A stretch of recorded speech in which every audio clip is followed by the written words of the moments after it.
네, 오늘은 알베르 까뮈의 이방인을 읽어봤습니다. 자기계발서는 라면과 같고 고전은 집밥과 같아서 깊고 풍부한 맛을 느낄 수 있다고 해서 몸에도 좋다고 해서 읽어봤습니다. 표지는 굉장히 간지가 났던 것 같아요. 근데 이방인을 읽은 제 소감은 이렇습니다. 아니 이게 고전이라고? 그냥 중2병의 개똥 철학 같은데, 아니 의욕도 없고 뭐 무미건조하게 사는 주인공인데 성욕은 또 느끼고, 이게 참 고전이라더니 병맛이다, 뭐 이런 생각을 했는데, 하지만 알베르 까뮈는 노벨 문학상을 수상한 작가죠. 부조리로 알려진 철학가이기도 합니다. 그래서 오늘은 이런 이방인의 유명한 구절들을 소개해드리고 좀 줄거리도 같이 해주면서 제 개인적인 후기, 그리고 왜 이게 고전으로 불렸는지 뭐 이런 추가로 공부한 내용들도 설명해 드리겠습니다. 스포가 있으니까 주의해 주세요.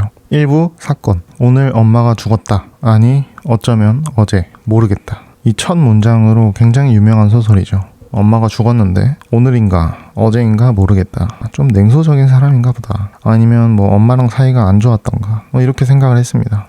근데 엄마 장례식을 다녀와서 바로 다음날 코미디 영화를 보고 데이트도 하고 그렇습니다. 거기까지는 오케이. 왜냐면 누구나 사연이 있을 수 있으니까 그럴 수 있겠다 이렇게 하고 넘어갔습니다. 근데 아파트 옆집에서 남자가 여성을 폭행하는 그런 소리가 들립니다. 그래서 피해 여성이 소리를 막 지르니까 아파트 사람들이 다 나와서 무슨 일인지 보겠죠. 그때 이제 같이 있던 여자친구가 주인공한테 경찰을 부르라고 하죠. 근데 이때 주인공은 그녀는 나에게 경찰을 불러오라고 했지만 나는 경찰을 좋아하지 않는다고 말했다. 경찰을 좋아하는 거랑 맡고 있는 사람을 보호해야 하는 거랑 이게 연관이 있는 건가? 이게 뭐 하는 분이지? 뭐 이런 생각을 했습니다. 근데 또 그런 일이 있고 경찰이 그냥 그 범죄자랑 피해자를 보내줍니다. 이건 뭐 경찰도 정상은 아니고, 근데 일단 시대적으로 뭐 그럴 수 있으니까 그냥 넘어갔습니다. 근데 또 이해가 안 되는 건 그 범죄자랑 이 주인공이랑 같이 밥을 먹습니다. 그리고 뭐 사이좋게 당구도 치고 이런 내용이 나옵니다. 그 다음에 그는 창녀 집에 가자고 했으나 나는 그런 걸 좋아하지 않는 까닭에 싫다고 했다. 그래서 우리는 천천히 집으로 돌아왔는데 레몽은 정부를 혼내줘서 얼마나 기분이 좋은지 모르겠다고 말했다. 그는 내게 아주 다정스럽게 구는 것 같았고 나는 즐거운 한때라는 생각을 했다. 이게 이해가 되시나요? 참 이거 미친놈이죠.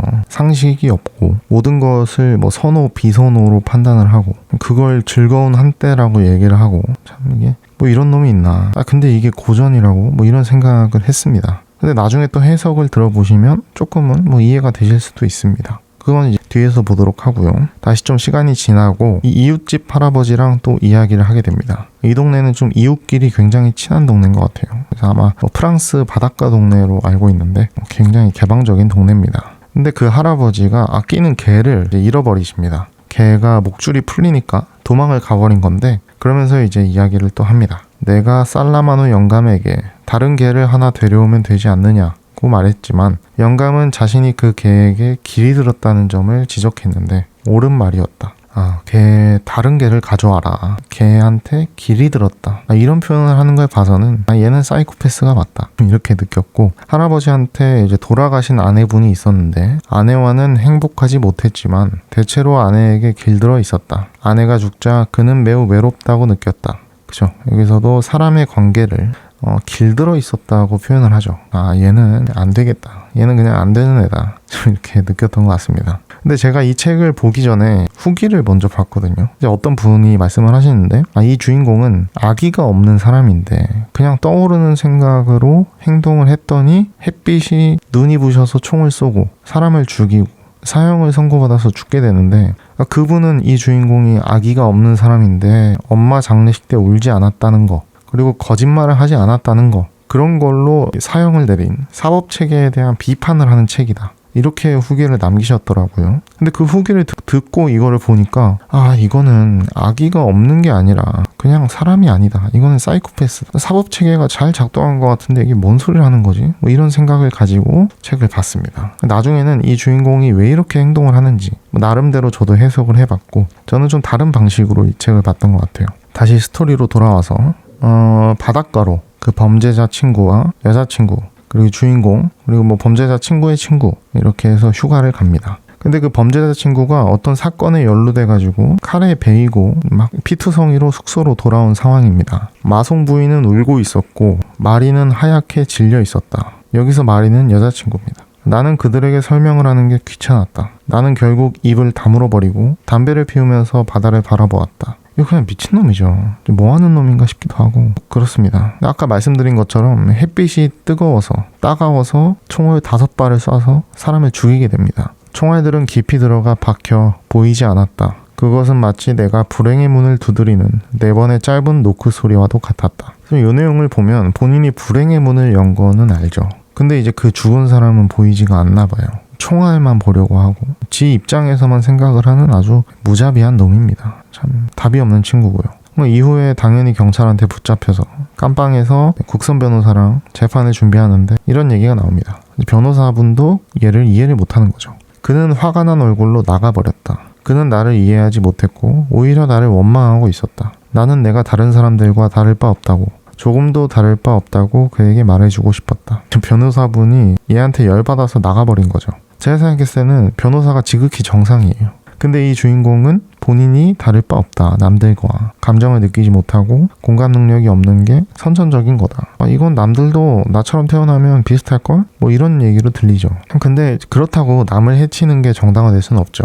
그래서 저는 참 이 주인공 욕을 하면서 열받은 채로 소설을 읽었습니다. 여기까지가 이제 1부 내용이고요. 그 다음에 재판 내용이 2부입니다.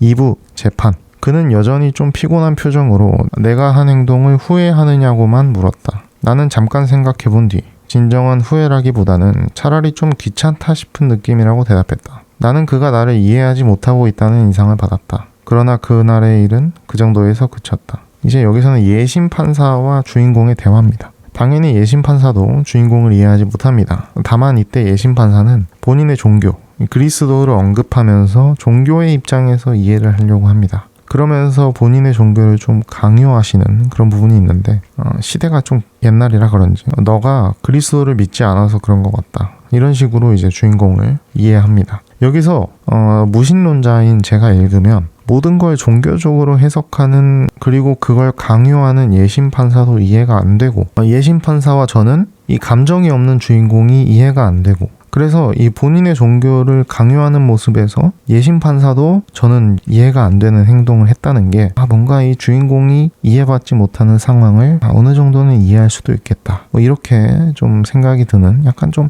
재밌는 부분이었던 것 같아요. 모든 것이 너무나도 자연스럽고 순조롭고 소박하게 진행되어 나는 가족적인 분위기라는 어처구니 없는 인상을 받기까지 했다. 이제 본심인데 사형 재판이 가족적이라고 하는 주인공입니다. 뭐 놀랄 것도 없죠. 반대로 참 얘한테 가족은 뭐였길래 이런 얘기를 했는지 궁금하기도 합니다. 그와 동시에 나는 마리를 바라보았고 원피스 위로 그녀의 어깨를 꼭 껴안고 싶었다. 나는 그 얇은 천을 느끼고 싶었다. 그리고 그 천 말고 더 바랄 게 뭐가 있는지 알 수가 없었다. 아마 마리가 말하려는 것도 바로 그것이었으리라. 진짜 이 사람은 성욕은 있나 봐요.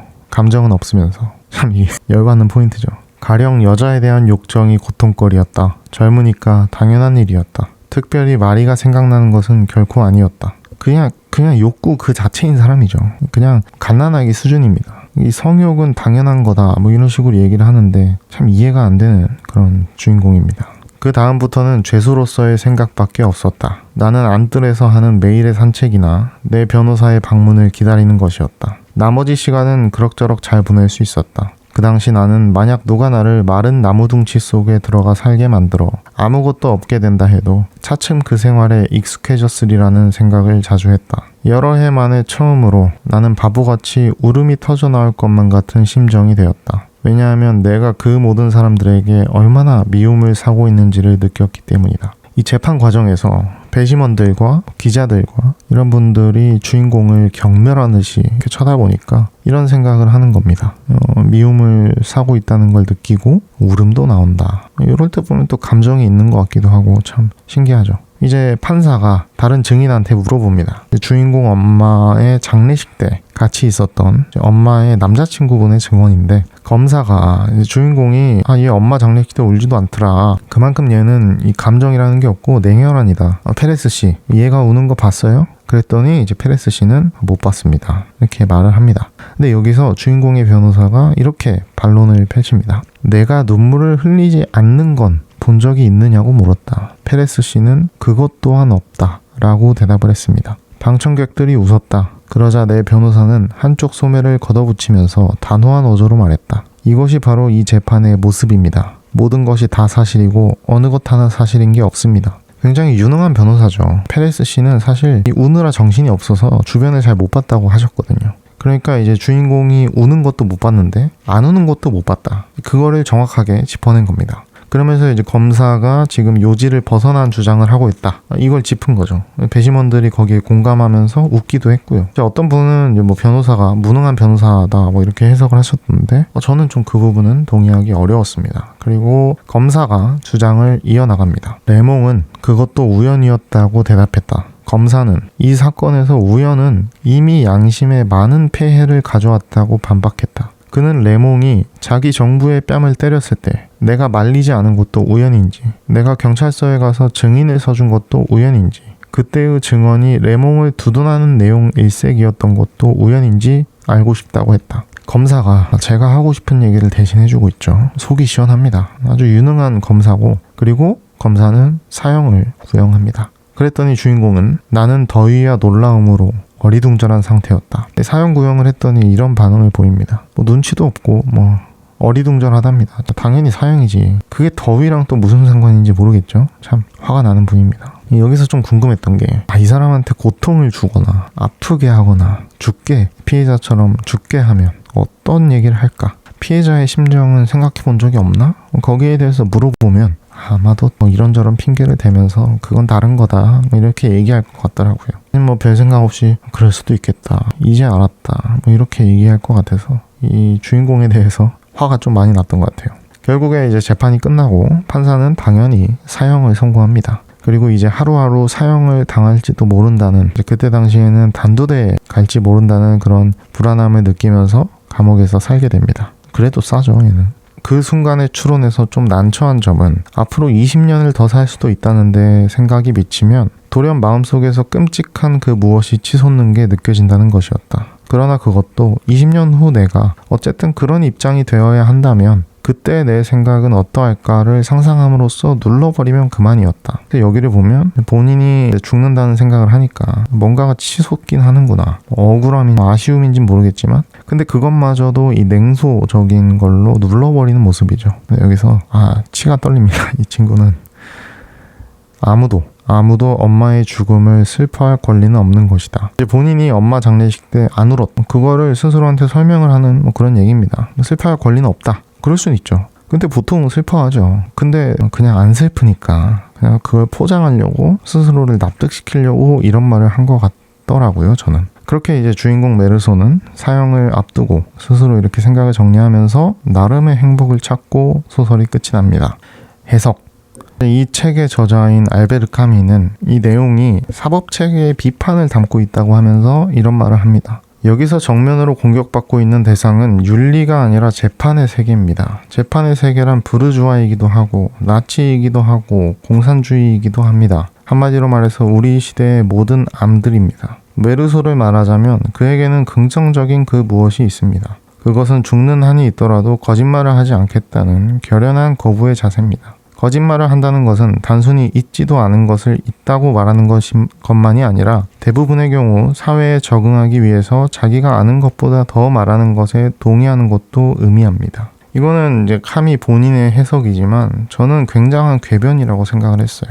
그러면서 이런 말을 좀 덧붙입니다. 우리 사회에서 자기 어머니의 장례식에서 울지 않은 사람은 누구나 사형 선고를 받을 위험이 있다. 저는 이 생각에 전혀 동의하지 않습니다. 저는 이 메르소라는 주인공이 어머니의 장례식에서 울지 않을 때까지는 얘가 비정상이라고 생각하지 않았어요. 근데 이제 범죄를 보고도 경찰이 싫어서 경찰을 안 부르고, 남자한테 맞고 있는 여자를 보고도 남자랑 놀러 다녔고, 여자친구를 소개하고, 그런 과정에서 이 주인공의 속생각을 들으면서 얘는 미친놈이다 이렇게 느낀 거죠.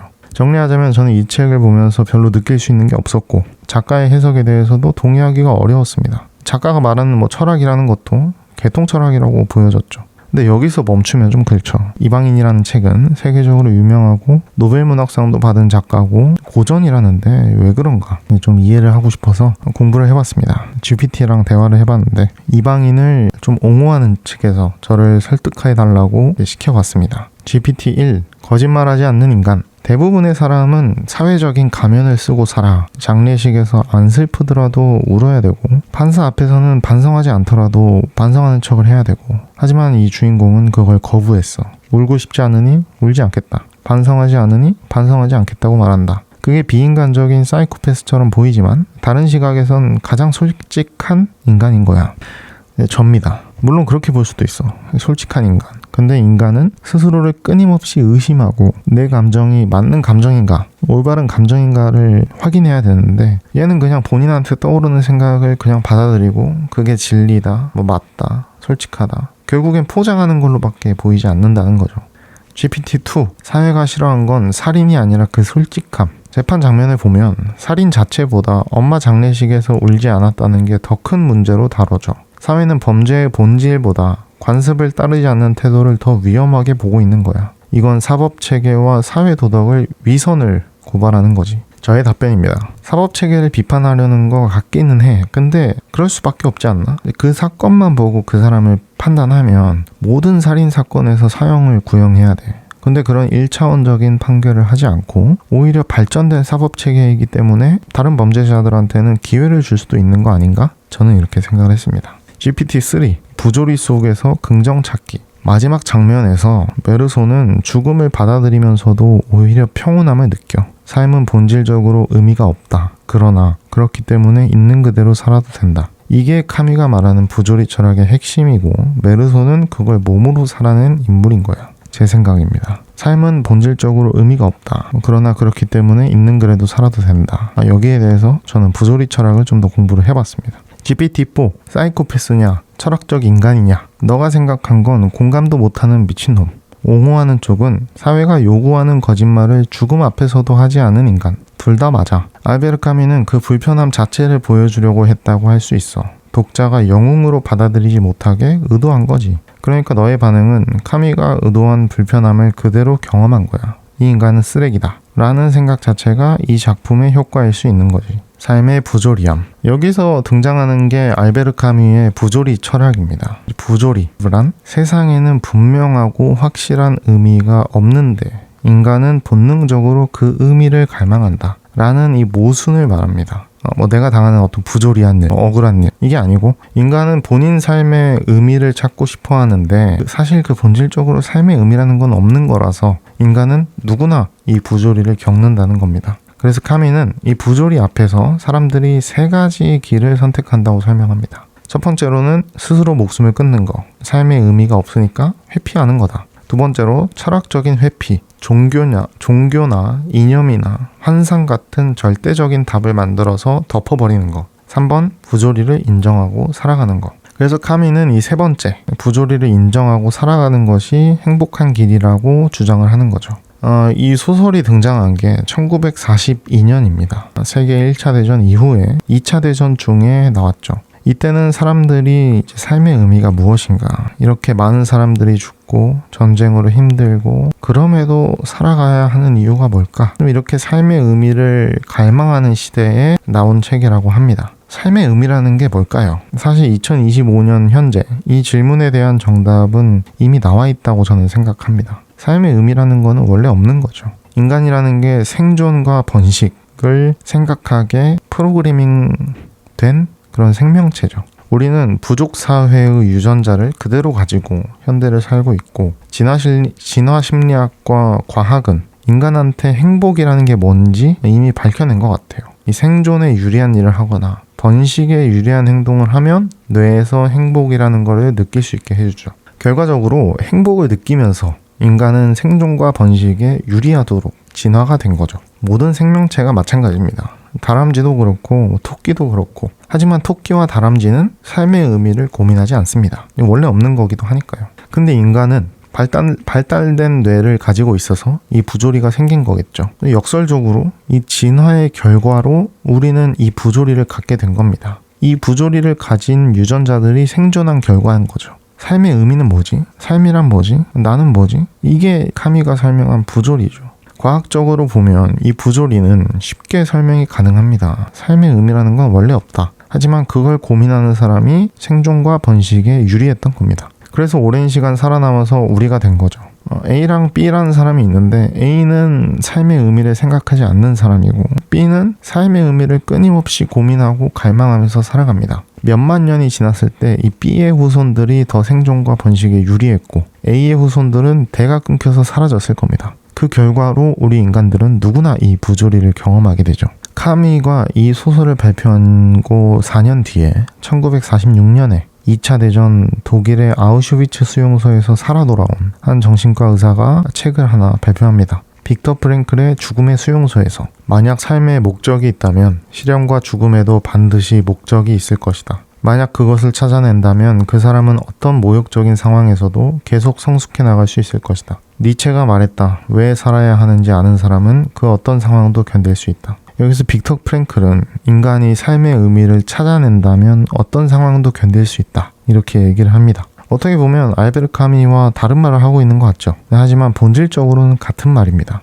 삶의 의미는 없죠. 우리가 정하는 겁니다. 우리가 각자 삶의 의미를 정하고 그거를 만들어낸다면 어떤 상황도 견딜 수 있습니다. 알베르 카미는 삶의 의미는 본래 없는 것이니 그걸 인정하면 행복이 찾아온다고 했습니다. 그래서 카미는 이 이방인이라는 소설을 쓴 겁니다. 삶의 의미는 본래 없는 것이고 그걸 받아들이면 행복이 찾아온다 라는 걸 이 주인공 메르소를 통해서 보여준 거죠. 그래서 메르소는 본인이 느끼는 생각을 의미를 생각하지 않고 그대로 행동으로 옮깁니다. 데이트가 하고 싶으면 하고 경찰이 싫으면 부르지 않고 범죄자더라도 놀고 싶으면 놀고 총을 쏘고 싶으면 쏩니다. 판사 앞에서 반성하는 척을 하기 싫어서 하지 않고요. 사형을 선고받고 항소할 수 있었지만 하지 않습니다. 그냥 죽음을 받아들이면서 행복을 느낍니다. 이런 메르소를 통해서 알베르 카미는 부조리를 인정할 때 행복을 느낄 수 있다고 얘기를 하고 있는 겁니다. 제가 이해하고 해석해본 이 고전 이방인에서 카미가 하고 싶은 말은 이 말이 아니었나 저는 생각을 했습니다. 물론 행복이라는 말의 의미가 좀 다르긴 합니다.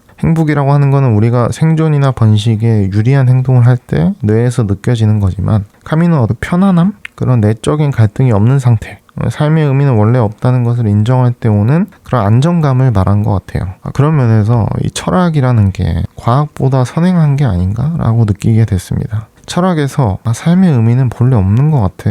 그걸 인정해야 될 것 같아. 그래? 과학에서는 그게 정말 없는 건가? 한번 찾아보자. 행복은 뭔가? 행복은 왜 느끼는 거지? 연구를 해보자. 그래서 이제 약 80년이 지난 지금 우리는 행복의 정체가 뭔지 알게 됐고 삶의 의미는 본래 없는 거라는 것을 과학적으로 증명했죠. 그러면 여기서 아직 과학이 증명하지 못했고 철학이 접근하고 있는 문제는 또 어떤 문제들이 있을까 생각을 해봤습니다. 의식이라는 건 무엇인가? 생각한다는 거는 정기적인 신호인 건가? 경험이라는 건 무엇인가? AI도 경험이라는 걸 할 수 있나? 자유의지라는 건 있는 건가 없는 건가? 윤리라는 거는 어떻게 정의해야 되나? 자아라는 건 어떻게 정의해야 되나? 이런 문제들이 있죠. 그래서 이런 과학이 아직 정리하지 못했고 철학이 다루고 있는 다양한 문제들, 이런 것들을 또 다른 책을 읽으면서 소개해드리도록 하겠습니다.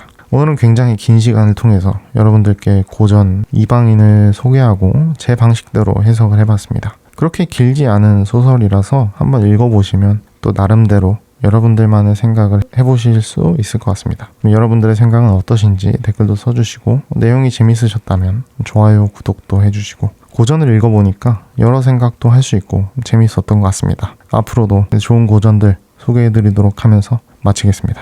감사합니다.